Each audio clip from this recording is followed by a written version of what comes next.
کیا وجہ ہے کہ پاکستان میں 99% لوگ ٹیکس نہیں دیتے اور جو 1% دیتے بھی ہیں وہ بھی پورا نہیں دیتے، سوائے ان سرکاری ملازموں کے جن کا ٹیکس تنخواہ سے ہی کاٹ لیا جاتا ہے۔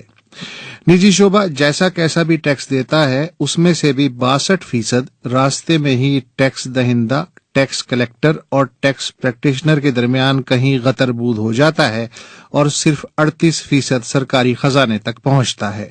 کیا وجہ ہے کہ لوگ سرکاری کارندوں کو رشوت اور گن مین کو بھتہ دینا زیادہ پسند کرتے ہیں؟ ایدھی فاؤنڈیشن جیسے اداروں کو آنکھ بند کر کے بلا رسید خیرات و چندہ دینے سے قطعاً نہیں ہچکچاتے۔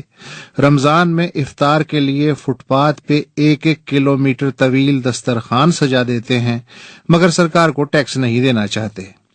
عجیب قوم ہے جو خیرات و صدقہ دینے کے معاملے میں دنیا کی 10 بڑی مگر ٹیکس کے معاملے میں 10 سب سے نچلی قوموں میں شمار ہوتی ہے۔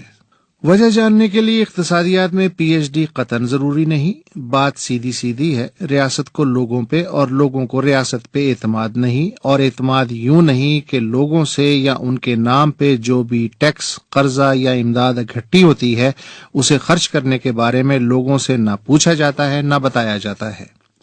جن ممالک میں کرپشن قابل برداشت حد میں ہے وہاں ٹیکس زیادہ وصول ہوتا ہے۔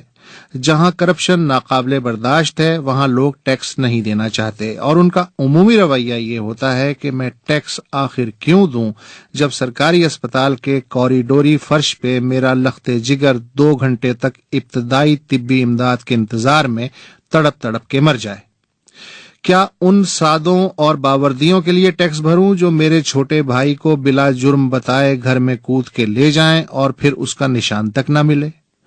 مجھے اپنی بیٹی کو کسی مہنگے پرائیویٹ اسکول میں اپنا پیٹ کاٹ کے اور خوشامد کر کے ہی داخل کرانا ہے تو مفت، لازمی اور معیاری تعلیم کی آئینی پابند حکومت کو مجھ سے ٹیکس لینے کا کیا حق؟ ہاں، میں خود جا کے ٹیکس کا گوشوارہ بھروں اگر یقین ہو کہ میرے چچا کا قاتل پکڑا گیا تو پولیس بھی اسے عدالتی غیظ و غضب سے نہیں بچا پائے گی۔ ہاں، میں اس دن تمام بل بے باک کر دوں جس دن مجھے کوئی یہ بتا دے کہ گیس، بجلی اور پانی کے سب سے بڑے مقروض عام لوگ نہیں، وفاقی اور صوبائی ادارے ہیں۔ چلیے آپ ان میں سے کچھ بھی نہ کیجیے، بس اتنا یقین دلا دیجیے کہ سینٹرل بورڈ آف ریونیو نے اس سال پوری وفاقی اور صوبائی کابینہ اور اراکین اسمبلی سے ٹیکس اور واجب الادا بل وصول کر لیے ہیں۔ اس کے بعد میں ٹیکس نہ دوں تو کسی فوجی عدالت کے حوالے کر دیں۔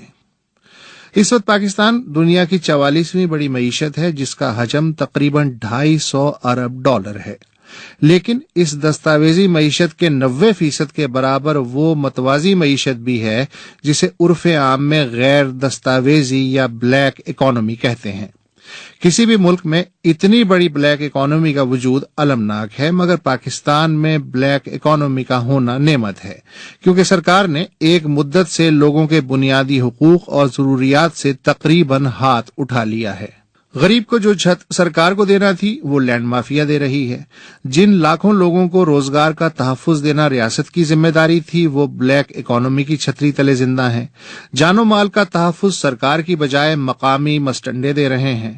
جو ریاست کسی عام مریض کو علاج معالجے کی تسلی بخش سہولت نہیں دے سکتی، اس مریض کے لیے کسی ٹیکس چور سیٹ کا خیراتی اسپتال بہت بڑا آسرا ہے۔ یہ بلیک انڈاکومنٹڈ اکانومی ہی تو ہے جو اب تک لاکھوں لوگوں کو خودکشی سے روکے ہوئے ہے۔ ویسے بھی سود کی ادائیگی، دفاعی خرچے اور انتظامی اخراجات کے بعد سرکار کے پاس عام آدمی کے لیے بچتا ہی کیا ہے؟ اور ادھار تو خیر سے ریاستی نفسیات میں اتنا اتر چکا کہ وزیر خزانہ اسحاق ڈار اس خبر پہ بھی قوم کو مبارکباد دیتے ہیں کہ IMF سے $500 ملین کی نئی قسط ملنے کے بعد پاکستان کے زر مبادلہ کے ذخائر $18.5 ارب کی ریکارڈ سطح پہ پہنچ گئے۔ جو حکمران قرض کو بھی آمدن شمار کریں، ایسوں کو دیگر ذرائع آمدنی کی بھلا کیا حاجت اور دوسروں کی کیا پرواہ۔